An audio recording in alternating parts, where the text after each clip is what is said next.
Assalamu alaikum wa rahmatullahi wa barakatuh. Welcome to my online class, my dear students. Hope you are well by the grace of the Almighty Allah. I am also well by the grace of the Almighty Creator Allah.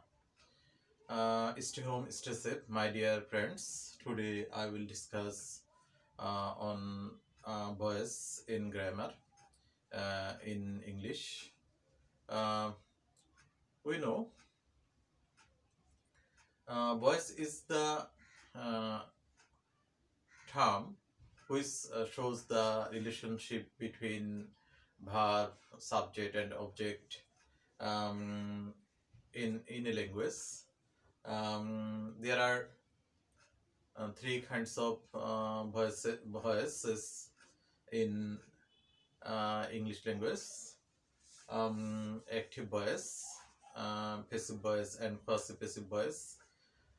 We know when the subject or doer or the agent is actual subject, the subject does the action directly, that is active voice.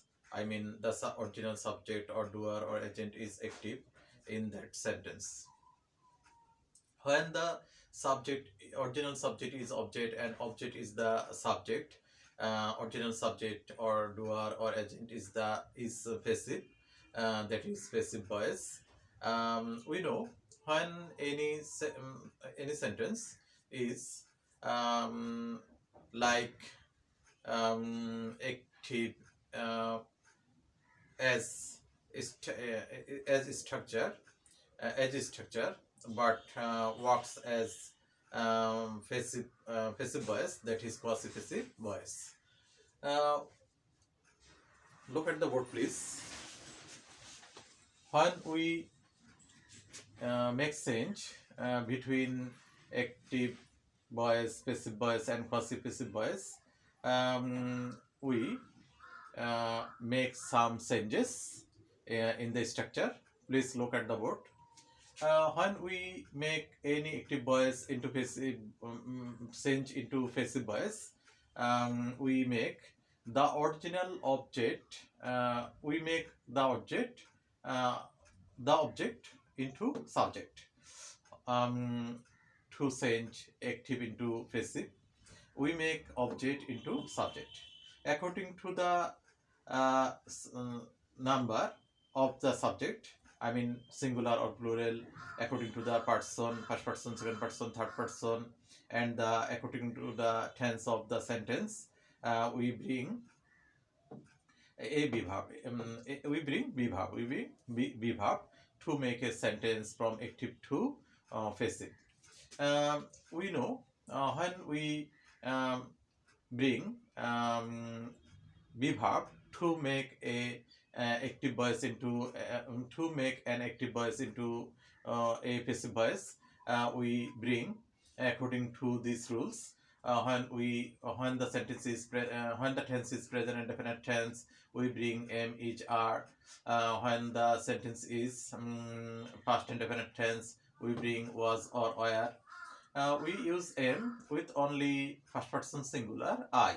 Am is only used with first person singular I, and is used with all third person singular, and are is used with all plurals. When we make when we find any first and definite tense, we bring was and were. We know was is the first form of the be verbs of am and is. So we use was in the past tense with all singular number, and we know where is the first form of are. So we use where with all plural numbers in past tense, in the past tense. And when we find future indefinite tense, we use shall be or will be, or we find any modal auxiliary, we bring them and we use modal auxiliary plus be. I mean can be, should be, must be, may be. Object. Sorry. Present continuous tense. When we find present continuous tense, we use am being, is being, are being. When past indefinite tense, was being, were being, future indefinite tense, shall be being, will be being. Present perfect shall have been, have been, has been. Past indefinite, past perfect tense had been. Future perfect tense shall have been, will have been. Um, we can remember one technique. We can follow one technique in this in this sentences. When we bring any indefinite tense, we can bring the auxiliary verb of any continuous tense of that tense. I mean, when we bring present indefinite tense, we bring the auxiliary verb of present continuous. I mean, am, is, are. When we bring past indefinite tense, we bring the auxiliary verb of past continuous tense, was, were. When we bring future indefinite tense, we bring the auxiliary verbs of future continuous tense. I mean, shall be, or will be, or can be, should be, must be. When we find any continuous tense, we bring their own auxiliary verb with being.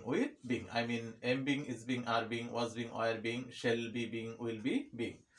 When we find any perfect tense, we bring the auxiliary verbs of the next tense. I mean, perfect continuous tense. When we find present perfect tense, we bring the auxiliary verb of present perfect continuous. I mean, have been or has been. When we find first perfect tense, we bring the auxiliary verbs of past perfect continuous. That is, had been. When we find future perfect tense, we bring the auxiliary verbs of future perfect continuous. I mean, shall have been or will have been. This is a technique, and after that we bring the first participle form of main verb, and after that we bring, in most cases, by preposition or other preposition, and we make original subject into object of this preposition. That is the rule from making an active voice into passive voice. When we use the opposite rule, we can easily make a passive voice into an active voice. When we see one sentence is in passive voice, we make the object into subject, and we if needed, we remove the be verb and we use verb according to the number, person, and the tense of the sentence after the subject, and then we bring the main verb, and after the main verb we make the subject of the passive voice into the subject of the passive voice, the object of main verb, or the object of main verb, to make a sentence from passive into active. We know when we make changes between voices, then come the question of object. We know there are in most cases two kinds of objects: direct object and indirect object and direct object. Normally we use indirect object at first and direct object at last, after the indirect object. It is a natural rule, but when we bring a direct object at first position, then we use to for recipient, for for beneficiary, and then we bring the indirect object. That is the rule.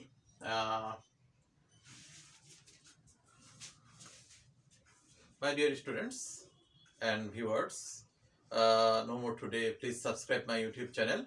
Amin Khan's method to learn English easily.